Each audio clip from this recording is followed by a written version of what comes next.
live via Skype. It's the hashtag Wrestling Podcast. I'm your host, Turnbuckle Jim, and with me, my rebellious security team, the duo of. Ooh, that's a tough one. Because we're all from Virginia, so like, who's got the Jamie Noble, who's got the Mercury going on? I don't know. Well, actually, Jamie Noble is from West Virginia. Joey Mercury is from Virginia proper, so. Fair enough. Yeah. What the hell with it? Fast count right here. All right. And Titantron. Titantron Tim. All right, guys, you ready to talk about some wrestling?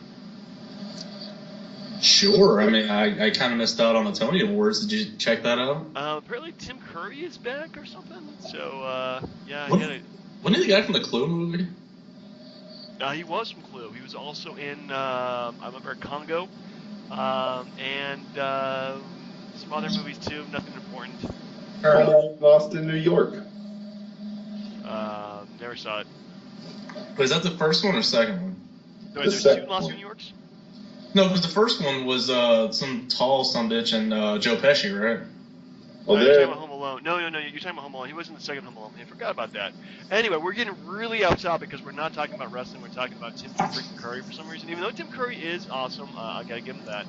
At least for being in Clue. Anyway, folks, we're going to talk about Raw from this week. We're going to go ahead and give our predictions for the pay-per-view. Another freaking pay-per-view.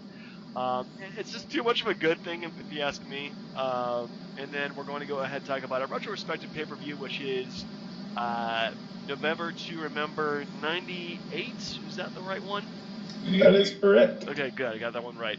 And then finally, we're going to give our top 5 reasons for liking a professional wrestler. There you go. All right. Well, but not liking a specific wrestler. I got Bret Hart. Tim, who'd you get? DDP. And Brian, who'd you have? The man with the biggest bald spot, Sting. Wow. Okay. So I'm leaving that out. Let's start with Raw from this week. I'm probably just going to go last in terms of my review. Brian, how about you first? What did you think about Raw overall? This is more of a question because I guess I didn't see it live, but I doubt he was there. Where the hell is Jack Swagger? Oh, Jesus Christ. Wait, he's been MIA. Yeah, I was a little, because I was wondering, like, where the hell he went, but nothing to do with, I guess, the Raw. I don't know, the Dean Ambrose stuff was hilarious. I agree. I love me some Dean Ambrose. Like, the whole Instagram is going around trolling Seth Rollins with the belt. Beautiful stuff. My problem with it was that it should have been his account, not WWE's Instagram account.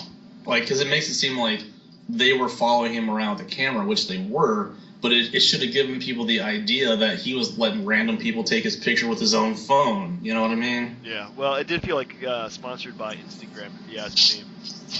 But overall, I like the idea of that. So. Hey, hold on a second. Apparently, Brian's turned into a part of a dog now, so... Yeah, I think the dog had an opinion. I think the dog did have an opinion, too, about Dean Ambrose. Anyway, continue. What else did you like about Raw? I'll take it from there.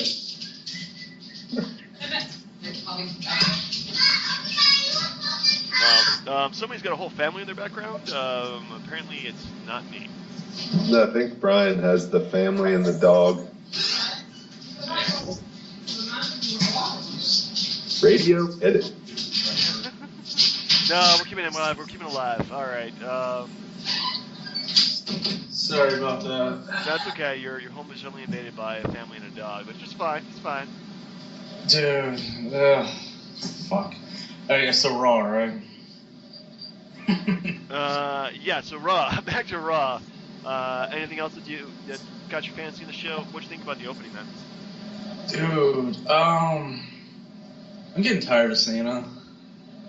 Like, okay. more so than ever. It's like, I am the face that runs this place. Could you make it any more obvious? Like, because I don't know if people pick up on that, but he's telling the truth. Yeah, that's pretty sad, but yeah, that's true. He is, unfortunately, running the damn show. And does anyone really think Kevin Owens is going to win? Like, there's no way. His match with Neville was fantastic, but honestly, I would have rather him fought Cena, because Cena beat him the last time they fought. So I'd be like, why not try again? But whatever. Tim, what was your thoughts on I like the opening. I like the back and forth. They're at least trying to build up a rematch so quick after the first one. And I'm a little on the Cena side because I think he's the best person with a microphone since The Rock, unfortunately. Well, Yeah. you have CM Punk, but he's not there anymore. So, Man, you about to make me choke my food here. What are you doing? well, no, I mean overall it was good. I was impressed. Neville again is awesome, and he should have at least hit his splash. Kevin Owens could have kicked out. Would have made him look a lot more stronger going into the Money in the Bank pay-per-view. Oh, can I add something? Yeah. Yes, you can. Because it just reminded me of something else I completely botched on. Ryback giving the shell shock to Big Show pissed me off. Because, you should save that for the match. He should try to do it and then, fail to do it because, his back gives out or Big Show's so freaking heavy or whatever. But the fact that he did it, totally kills the match. Yeah, I think that I did actually like that segment. I thought that all three of those guys worked out really well together. But yeah, that just they should have protected that move if you ask me. And saved it for a big move in the match. Yeah. But, so I need to cover your point. It's just that's the kind of it just reminded me of that. Yeah. Well, one thing I did like about Raw that you guys haven't mentioned, and this is kind of a crappy segment where each guy kind of went out for the Money in the Bank match and did their promo, and R-Truth just shows up and he's just like, I've conquered my fear of ladders, I'm gonna go ahead and beat all you guys, and they're like, R-Truth, you weren't even in the match. I'm not. Oh, okay, my bad. I thought that moment, and the fact that you guys saw Reigns and Ziggler just cracking up because I don't know if it was unscripted or he just sold that whole moment. I think that was one of the best parts of the show. Yeah, no, that was hilarious. Okay, speaking of hilarious, I'd like to give an award to Lana. Now, granted, if you know anybody that wears stilettos, please let them come on the show and tell me that I'm wrong, but that was the worst trip I fell job I've ever seen.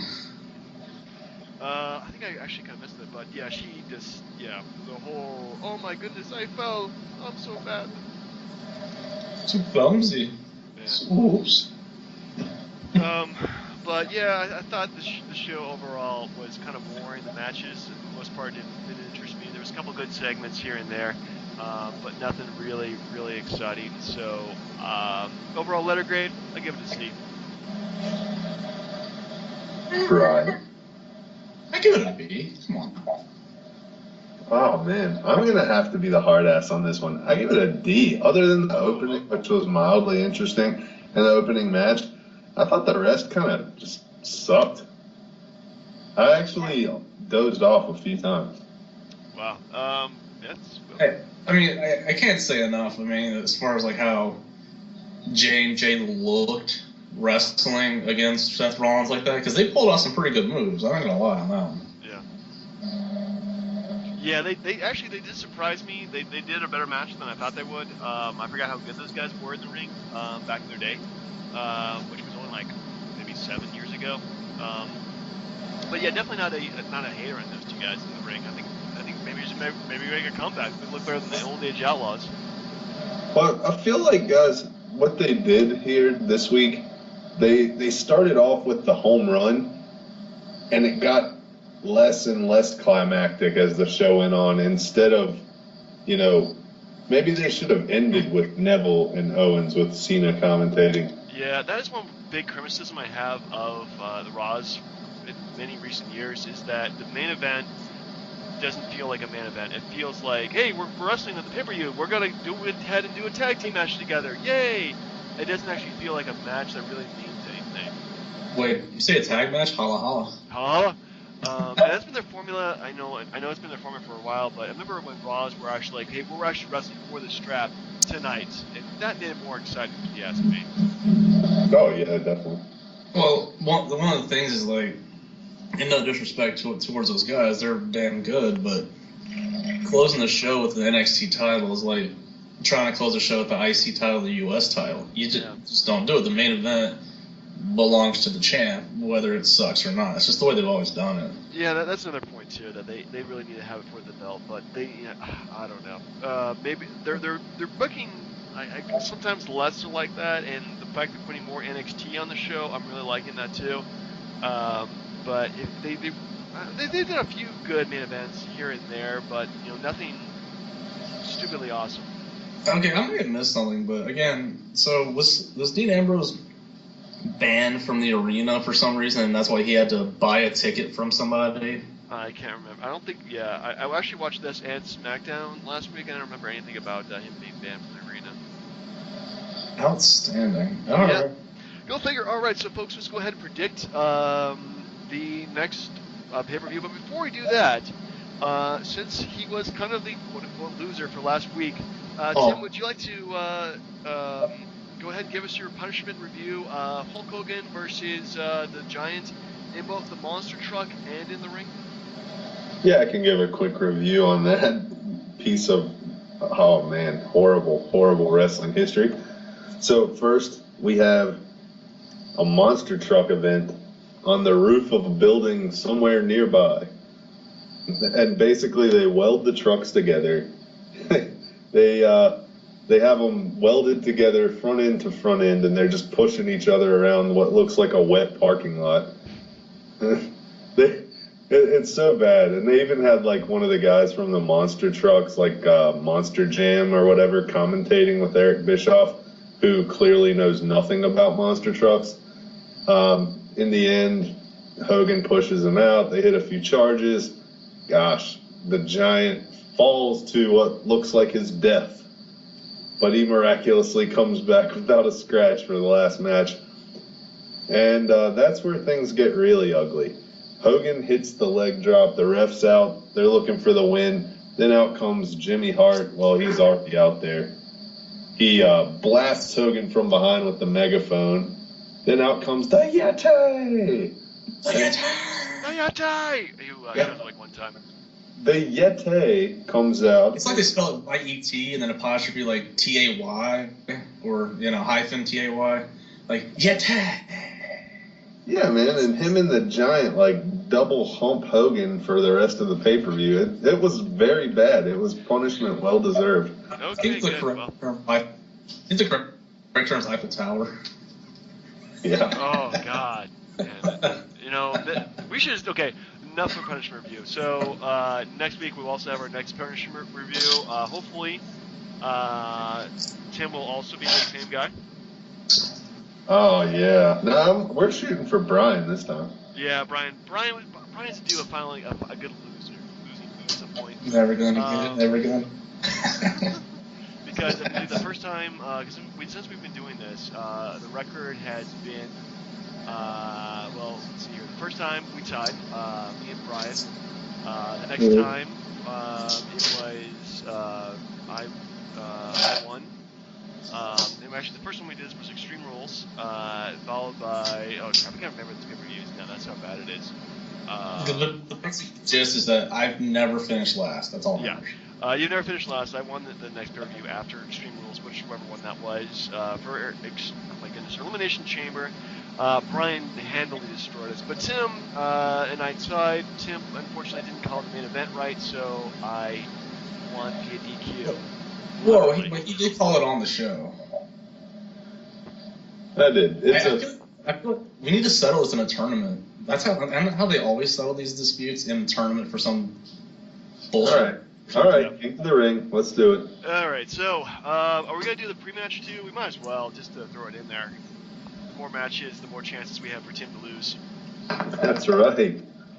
All right, so Money in the Bank, holla holla, 2015. First match we have, I guess, R-Truth versus King Barrett. I didn't see this advertised, but it's on the wiki.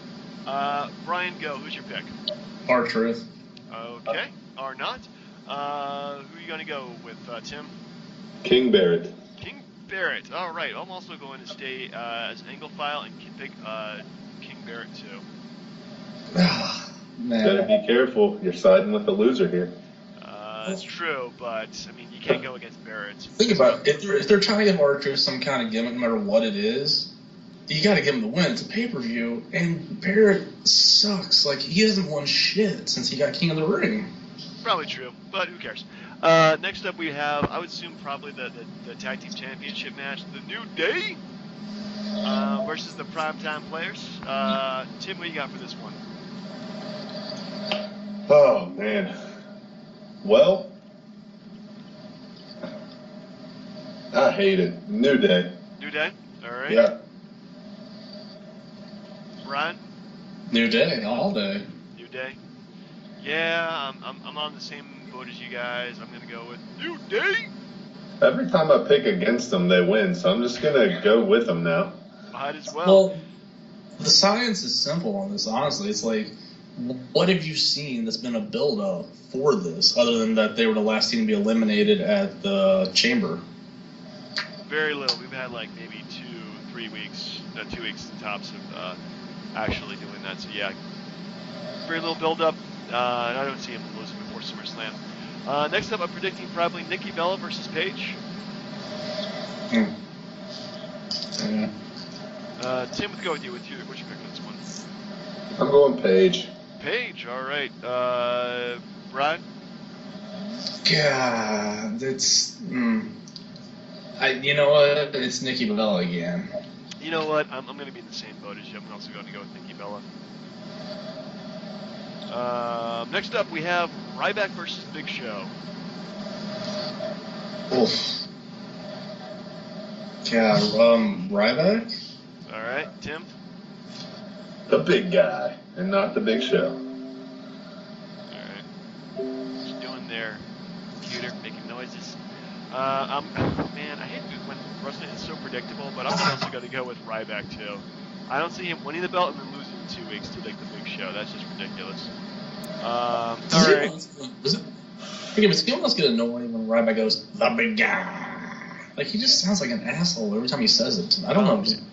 To be honest with you, everything he does and says just makes him look like an asshole. This is true. Yeah. After this, I'm expecting probably John Cena versus Nash, probably the ladder match. So, who you got for Money in the Bank? Okay, now let me ask you a question. We're only doing one pick and one pick only. You know what? Since we did this for Elimination Chamber, I think we should do this again because there's 7 competitors. You pick one, you get 2 points. You pick the second one, you get 1 point. So if your second pick wins, you get 1 point. If your first pick wins, you get 2 points. All right. What if I pick the same person twice? Then you wasted a pick. Fair enough. Hey, I did the same thing with New Day and got it right. If anyone other than Roman Reigns wins, I don't deserve to win. It's Roman Reigns landslide. Reigns and Reigns. Okay, that's a very strong pick right there. Tim, what do you got for this one? Well, you rained on my parade, but I'm picking him first, and I'm taking Orton with my second. Orton, man. Okay, that's a bold prediction right there. I don't see that happening, but okay. I'm also going to go with Reigns, and I'm going to go with Ziggler. I think he's going to get the only good chance of actually winning the belt, at least the briefcase. I don't count him or Orton because they've already won the briefcase before. And Kane. I don't see Kane winning. I don't see Neville winning. I definitely don't see Kobe Kingston winning, and I hardly see Sheamus winning too. So Hey, I'll take it back. My second pick is Kane. Let's make it happen. Yeah, wow, you have some great confidence there, buddy. Well, okay, if it's not Reigns, then I would think it would be Kane, so you could set up a Kane-Seth Rollins match for, like, July, just to hold him off to Lesnar. That would be interesting. All right, so John Cena versus Kevin Owens? Do we even really need to ask this one? I think so. I mean, I'm probably going to pick differently than you're going to pick. John Cena all day, every day. All right. Oh, man. It pains me to do this. I'm going to go with Fight Owens Fight. Man. God. Man, this is a tough one. I mean, I can't pick no contest, but I'm going to go with the closest thing possible. I'm going to go with Cena. Like, there's no way that Cena's going to let Owens pin him cleanly at a pay-per-view and not get the win back. It's just not. There's no way. Yeah. No, but they probably have some kind of big feud that come into like steel cage match at SummerSlam or something like that. So. Now, so we have our main event: Seth Rollins versus Dean Ambrose. Unfortunately, this does feel predictable. I'm gonna go with Rollins. Yep, Seth Rollins.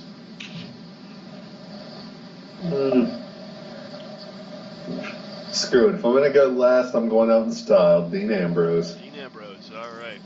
You guys have been on the Ambrose train for so long, and it just doesn't work out. No, unfortunately, it doesn't feel like it's time. They need to have Seth Rollins needs to develop as the champion before he loses it to probably Brock Lesnar. Are we gonna do a bonus point prediction for if the contract gets cashed in same night? Ooh. It's not happening. No, I don't. I really doubt it. I just think that it's Well, probably the reason I don't think it's going to happen is because they were talking about it happening, which means if you're talking about it, it's probably going to happen. Not happening. All right. Well, if we can count it as a bonus point, I'm saying it's gonna happen. Okay, so your bonus point is the contract gets cashed in. Okay, that's bold. well, that's easy. I'll take that bonus point too. I mean, So yeah, if it doesn't, you guys get a point. If it does, I get a point. well, okay, damn it. I thought it was just freebie one way or the other. No. Well, okay. Tell you what, Brian. If you predict something in this pay-per-view that happens completely different, I will also give you a bonus point. I'm not even really worried about it. I mean, honestly, I think we picked enough different things that we'll have a definite 1, 2, 3 this time. Well, okay. So let's give Tim a bit of a handicap in this and give him an extra bonus point. Come on now. No pun intended. Only if I got it right, though. Only if you get it right. If you get it wrong, then we'll give you another handicap next time. And man, again, no pun intended. That's right, because I am the bionic man, That's true. Anyway, so next up, ECW November to Remember, 1998. This is a bit of a clusterfuck, yeah. This is a November I want to forget. November 1998. I'm trying to remember. I think I just turned 18, senior year. Things are still very awkward at that time. But yeah, let's just go through this. And if you want to talk about it, you don't have to. But let's start with the Blue Meanie and Supernova defeated Danny Doring and Amish Roadkill. Where do you begin with that one? It was horrible. Like Brian would say, half the moves were botchamania. Yeah, it was probably not the best match to start out with. And does anyone want to talk about drunken Terry Funk? Oh god, wait, you talking about the beginning where he comes down and talks crap to Joey Styles and all that? Yeah, it was bizarre. He's like, don't tell him and then he shows up again, kind of drunkish, and then he just pretty much disappears. Well, I mean, considering what they made, for $50 a night, and I'm probably not exaggerating, he probably spent his money beforehand on liquor and then just got paid at the end of the night. Yeah, that's true. Probably just did that. Did anybody get the point in the match where he got in a scuffle with the Blue Meanie and then the dude, he didn't go through the table, so he got up on the table and jumped and landed, putting through it? Yeah, that was, again, bizarre. It just, maybe if I watched ECW TV at this point, I understand what the hell was going on, but yeah, I just felt really, really awkward. It's like your drunken uncle shows up and he just wants to apologize for being drunk. It's like, dude, just don't show up drunk, and this would be so much better. Yeah. Hey, Tim, didn't you say that you don't like the BWO? That was horrible, man. Horrible. I don't like the BWO. I mean, but was it because they just sucked out loud, or because it was a ripoff of the NWO? A little bit of both. Mostly because they sucked. Second, I hated anybody that tried to get off on the NWO, including the LWO and the NWO Wolfpack. They should have just ended with black and white. What about the OWN? That stupid One Warrior Nation with Warrior and his, homoerotic sidekick Beefcake. God, that was really, really awkward. Just the whole time period was just an awkward time to ask me. Anyway, moving on. So next up we have Tommy Rogers defeated Tracy Smothers. By the way, Tommy Rogers, I believe, recently died on June 1st, tragically. Wait, I thought it was a tag match. Wasn't it like the FBI against, was it Chris Chetty? Well, they or were something? in the corner. The FBI was in the corner of Tracy Smothers. Chris Chetty was in the corner of Tommy Rogers. So they were, I mean, essentially like ECW match. When they're, it's not really a tag match. These guys can interfere as much as they want to, but yeah, they're really not in an actual tag match itself. Forgive me for asking about that, because like I got the pay-per-view on right now to catch the end of it, and it says FBI versus Tommy Rogers and Chris Chetty. Yeah, well, the matches too, the way they're booked are confusing. They're pretty much like, yeah, it feels like 2 versus 4 at this point. So go figure. And what was with the thing? This had to be one of the most racist matches ever. Like, what was with the like? I know it's supposed to be like cursing at somebody when you're flipping your chin and biting your thumb, but they did it like every 10 seconds. It was getting pretty obnoxious. Yeah, they were really bad Italian stereotypes, but I like Little Guido, so you can't fault them. Well, what was worse, that or the Dean Ambrose going through the ropes deal? That was worse than Dean Ambrose. I don't think I know that one. Anyway, moving on. We have what I thought was actually probably the best match of the night, which is kind of unfortunate. Lance Storm defeated Jerry Lynn. Special guest referee was Mikey Whipwreck. And Tammy Lynn Cinch, a.k.a. Sunny, a.k.a. still looking kind of hot, but you can see where she's going downhill at this point. Yeah, what was it? The Tammy Lynn bitch? Dawn Marie? Yeah, it was Dawn Marie, which is Tammy Lynn bitch. But yeah, Dawn Marie at this point was starting to look a lot hotter than Sunny, unfortunately.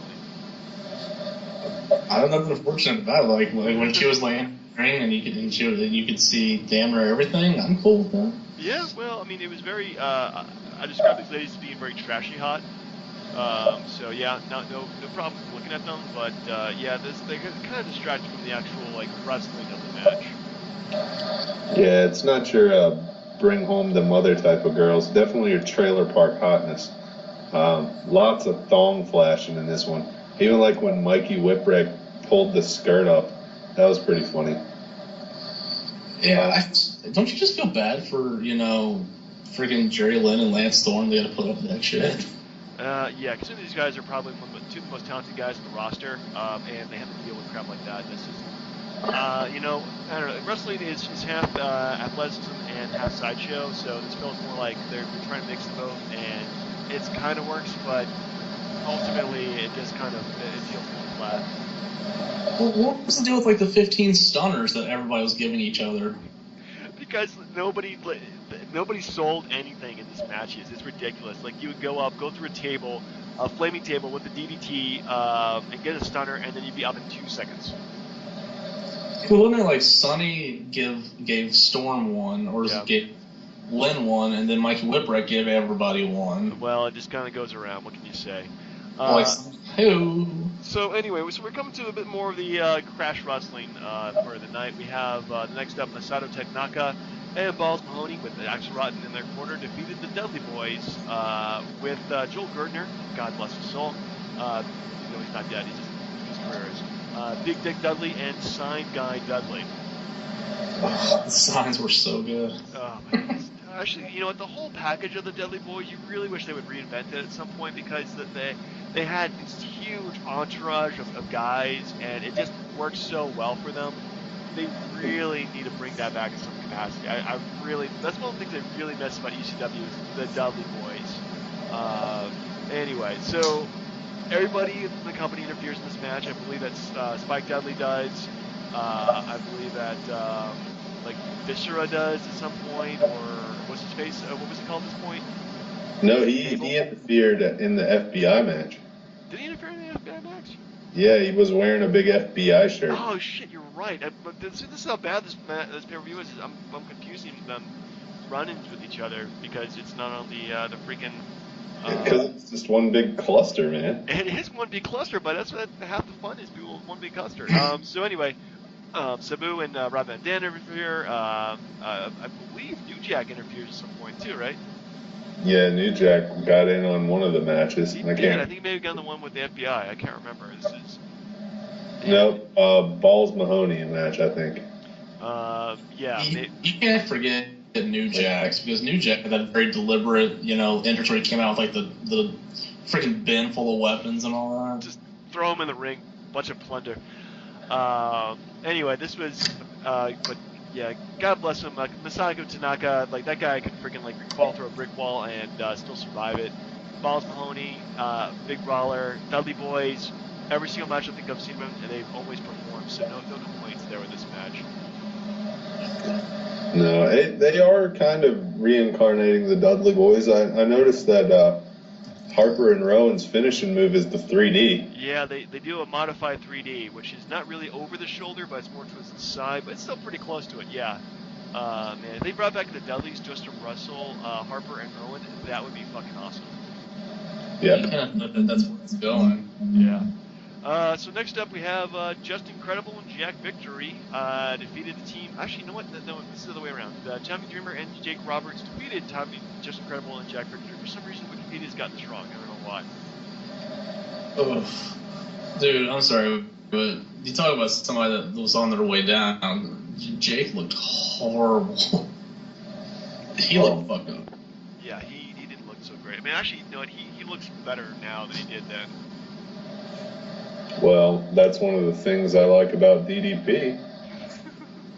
Well, then, hey, Scott Hall went to rehab again, so it's like take a point, give a point, I guess. I don't know. Yeah, well, he's Scott Hall. Fair enough.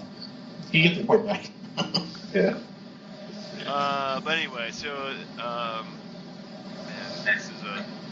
it was another clusterfuck kind of a match. What can you say? We had like 4 people in the corner of Just Incredible and Jack Victory. So I mean, it was I don't know. It was okay. It wasn't really too terribly exciting. Just Incredible, I think, is overrated. Jack Victory, never cared for. Jake Roberts looked again horrible. Tommy Dreamer, he's always been pretty good, but nothing great. No. So anyway, so we come to our main event, which is the team of Sabu, Rob Van Dam, and Taz defeated the Triple Threats, which is the team of Shane Douglas, Bam Bam Bigelow, and Chris Candido. I was mildly entertained by this match, but it really becomes a Botchamania spot fest, if you ask me too. Yeah. Again, does anyone else just want to choke Bill Alfonso? Dan, do not mess with Bill Alfonso. That guy's great. I just wanted to shove that stupid whistle up his ass, I swear to God. So it's that way when he farts, he'll whistle that way. But, good God. But you know, as far as like factions go, the Shane Douglas one with Bam Bam and Candido was very underrated. It's just because it was ECW, they didn't get a lot of respect, but those dudes were freaking good as a faction or group or whatever. Yeah, I did like, well, Candido was kind of smallish. I think that Shane Douglas is overrated, but Bam Bam Bigelow is pretty awesome. But them together, I think, just like the triple threat, I think is kind of a staple that they really are underrated in this time period. By the way, with the run-ins, I'm just watching it now. The Dudleys are beating up on Sabu. Yep. Jesus. Yep, that happens. Can I ask a question real quick? Like, you said Dom was trashy hot, but who's trashy hotter? Don Marie or Francine? Oh, Don Marie. Yeah, Francine's ugly, man. I didn't like her. Francine had her moments, Come on, the stuff that she did with Missy Hyde or what? Yeah. Anyway, so overall, Tim, what kind of grade would you give this? I'm pretty sure you give this the lowest grade. Yeah, I'm gonna give this a big fat F. Wow. It was horrible. The whole way through. It was like I was watching some backyard wrestling video. It was bad. But it had RVD in it. Okay, Brian, what would you give it? I'll give it a B. Now, you think... Now, the reasoning is because you have realistic expectations. Look at those arenas that they're in. It's like high school gyms or middle school gyms or like bingo halls or little tiny civic centers. So for what they're paying to be there, this is way more entertainment than they would get any other day of the week in some podunk hick town that they're in. So I'd like to think, based off that expectation, they got their money's worth. Yeah, I tend to agree with you there. I think as a show, as a promotion. Like I saw ECW live twice, thank goodness, before it ended. But '99 ended in 2000, and in both times they performed excellently, even though it was a tiny like Salem Civic Center in Virginia.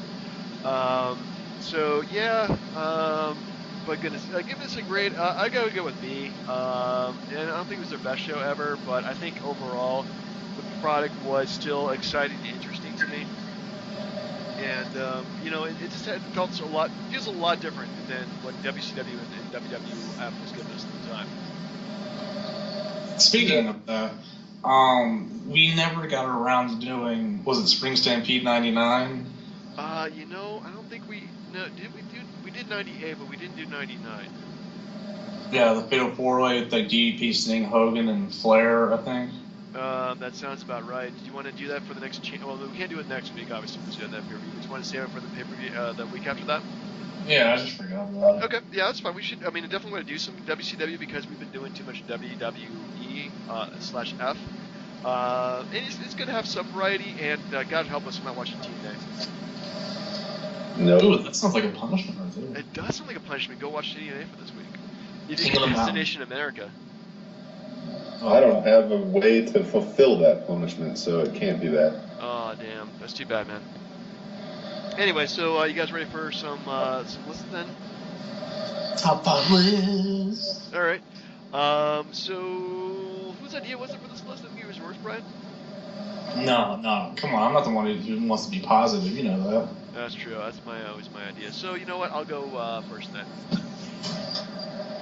All right. So yeah, we're just trying to do a more positive list. So we always kind of do like the bad things we hate about wrestling. Let's do some good things we like about wrestling. My wrestler was Bret Hart, and I had to pick 5 things which I liked about Bret Hart or loved about Bret Hart. I'm not gonna lie, I'm not a hardcore Bret Hart fan, but I definitely am a fan of his. So I'm gonna go with my number 5 reason. He recently introduced Sami Zayn on an episode of Raw, and I thought that was great that he went out and did that because Sami Zayn is my new favorite wrestler, and having that kind of introduction by a veteran like that and a Hall of Famer, definitely good move. Well said, sir. Thank you, Brian. You get number. Let's go, Brian. Number 5. I guess that he didn't jump ship. For Sting. Okay. Because if you look at it, even though Flair was, I guess, the face of WCW for his NWA days, he jumped ship and was WWF champ at that one part. So, I mean, but Sting never left during that period. So I think it said more that he was actually more the flagship of the company than anybody else was. Good point. Tim, what's your number 5 for DDP? Diamond Dallas Page. I always liked his work ethic. You know, he was kind of the guy that anybody could relate with later in his career. Of course, at first he was just a cocky ass that managed people like Scott Hall and drove pink Cadillacs and did some other things. But overall, towards the end of his career, man, just a good, hard-working guy. Man, he worked for everything he got. He was a great guy. Yeah, and unfortunately, he stalked the Undertaker's wife. But the less said about that, the better. That was a different time. That If was a I'm different time. mistaken, didn't he own or work a strip club in Vegas or something? No, I think I don't think DDP did that. I'm pretty sure he didn't. Maybe Rico was the bouncer in Vegas. No, the Godfather. I don't know. I'm Oh, that's true. Yeah, he was.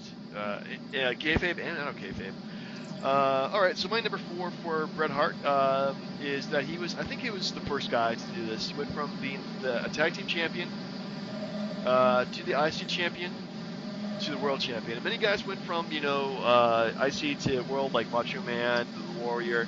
But he was really the first guy to do that, actually progress from the bottom ranks to the very top ranks of the company. And he did it through hard work and just putting on great match after great match. And then finally giving Vince the confidence to give him the strap before dropping it to Yokozuna. But less said about that, the better. Because he was the first Triple Crown winner because he was the first tag Intercontinental Heavyweight champ they ever had. Yeah, and unfortunately, I don't think it's really a route that people would do these days. They'd probably do like NXT and then Intercontinental or US and then finally heavyweight champion. But yeah, he's really like the first guy to ever do that kind of have that kind of mobility in a wrestling organization like that. So he was the Canadian Pharaoh?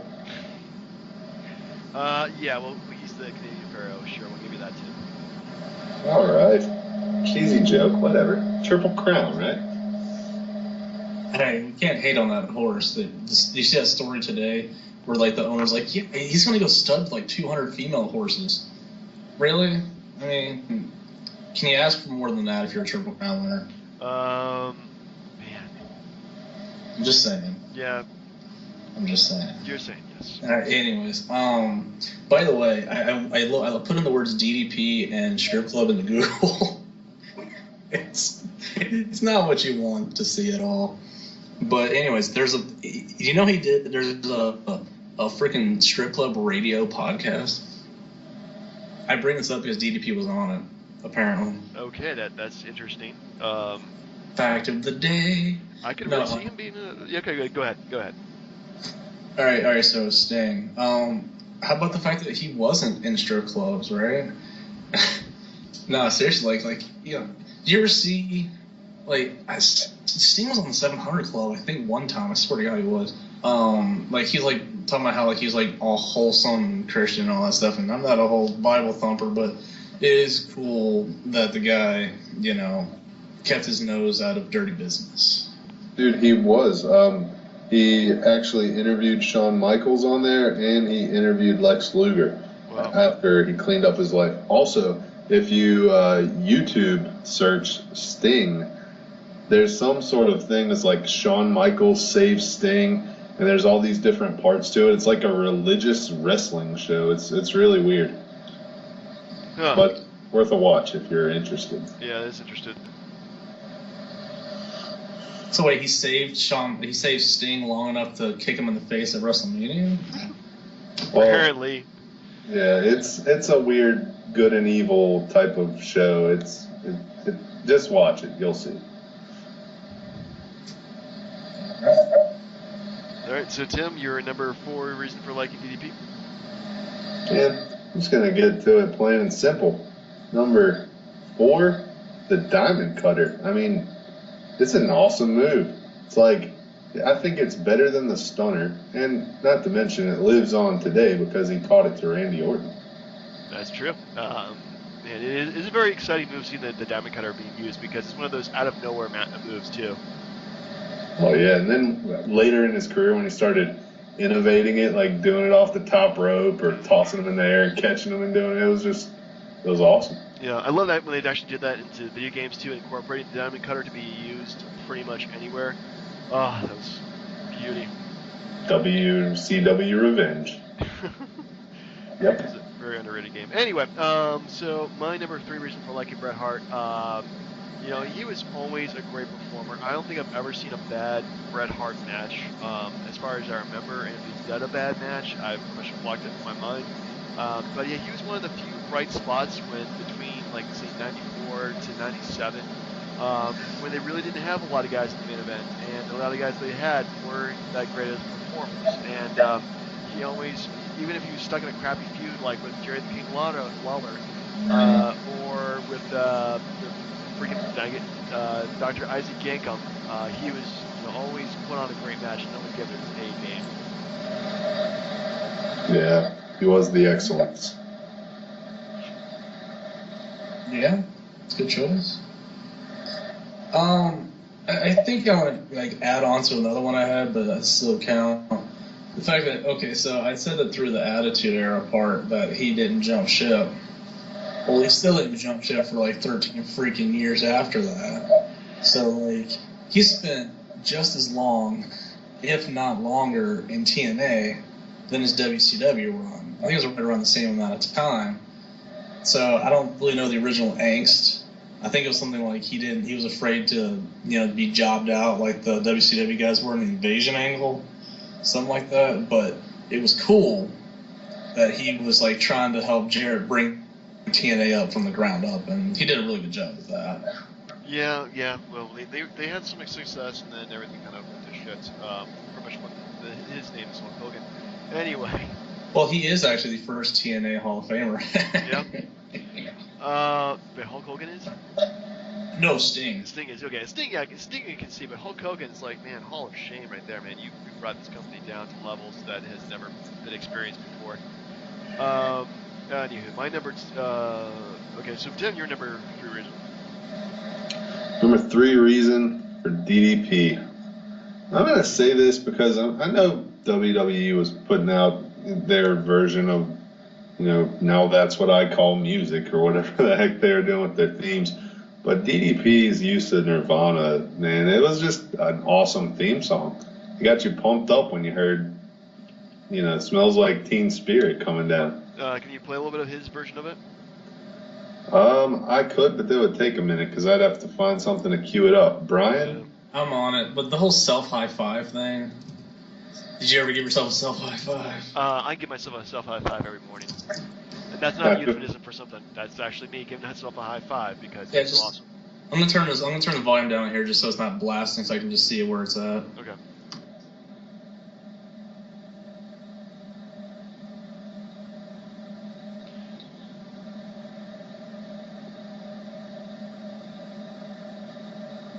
All right, it's ready.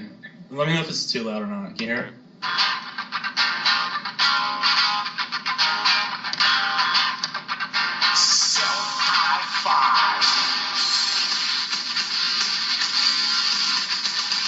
You're gold. Like I wish you guys could see the picture of this because he's got like the diamond cutter like literally over his dick. It's so the gayest thing I think I've seen him do. It's so bad. But man, it's a good song though. Yeah, it is. And I did really like the remix that they did there. Apparently Jimmy Hart did that. So go ahead. If you like it so much, go on the network because you'll never find it. Yeah. Unfortunately, the network's version of the songs it's just. That's probably one of the things I do hate about the network is they never kept the ECW or WCW themes unless they like own the money to it. So band called Sting, they can play that, but unfortunately can't play Smells Like Teen Spirit. Anyway, so my number 2 reason for liking Bret Hart, that he wasn't really afraid to put people over. He got Austin over, he got Shawn Michaels over in WrestleMania, even though Shawn was being a prick. He wasn't afraid to put his brother over at WrestleMania 10. So he was definitely, he put freaking Yokozuna over, for Christ's sake. He didn't have to go for another year. So, yeah, I think that overall he had a great work ethic and was able to bring other guys up with him, too. Yeah, I like that point about it. And if more wrestlers these days would do that, it could get better. But, I agree with one point on John Cena. He's not the type that's going to put somebody else over, and he needs to be that guy if he wants the company to stay good. Well, it's sort of like, do you guys remember when Nash let Rey Mysterio beat him? Yeah, barely. But his reasoning was, well, I didn't put anybody over, but I just put Rey Mysterio over. So it's along that line of thinking, yeah. Yeah, it's just like I put over one guy, but or like when Hulk Hogan put over Billy Kidman, that was retarded. But no, he didn't put him over. Come on, man. Didn't do any favors for him. It's so bad. Yeah. Anyway, so Brian, your number 2 reason for liking Sting? That he finally came to the WWE. Okay, the whole Triple H needing a win for whatever reason still bothers me, but the fact that he's like, dude, I'm 56. I need to get this over with. The man comes out, does a damn good job. I'm proud of the guy for finally just coming in saying, I need to do this to make my career complete. So I'm cool with that. Yeah, even with limited appearances too, they did a great job. I think actually bringing him in there and making him feel like he had been there for a while too. So good job. Yeah, I don't feel like we've seen the last of him, but I'm happy you did that. But you did kind of contradict yourself. You liked him for not jumping ship, and then you liked him because he jumped ship. Well, at the time, I don't think Sting would have been as good. I don't think he could have taken the Crow gimmick over WWF at the time. Plus, No. you know, uber Christian like he was, there's no way he was going to be cool with the stuff that they were doing. Right. Yeah, that's a good point too. I mean, I think now is probably not the best time for him to go over, but a better time than say 10 years ago when they were doing like, I mean, oh my God, they were doing some really horrible stuff. Katie Vick comes to mind. Katie Vick. Everybody was in Playboy. I did not mind that actually, but yeah, everybody was in Playboy too. That was kind of trashy. Except the ones that we wanted. But anyway. Yeah, that's true. Stacy Keebler. Trish and Lita. Yeah, those two. Anyway, so your number 2 reason for liking DDP? The number 2, I guess, would be Kimberly Page. Why not? Yeah. Though I would have probably maybe a little bit higher than that, but still, yeah. It's all right. I got a reason for number 2. But Kimberly Page, oh my gosh, my favorite Nitro girl, woman in wrestling ever. I think she was hotter than Sonny Sable, all those girls. So agreed. Yeah, she was probably one of the hottest women ever in wrestling. Oh, I can't put her over Trish, but Well, I can't look. Kimberly's like slutty, like year 2000, where she was like wearing all those like, oh god, it was good, but I still can't put her over Trish. yeah. Anyway, this is getting really distracting, but okay. Yeah. So Kimberly Page, good choice. So my number reason for liking Bret Hart. And this might be some kind of like an odd reason, but just hear me out, guys. A lot of guys have adversity before they become big, and once they become big, they kind of made it.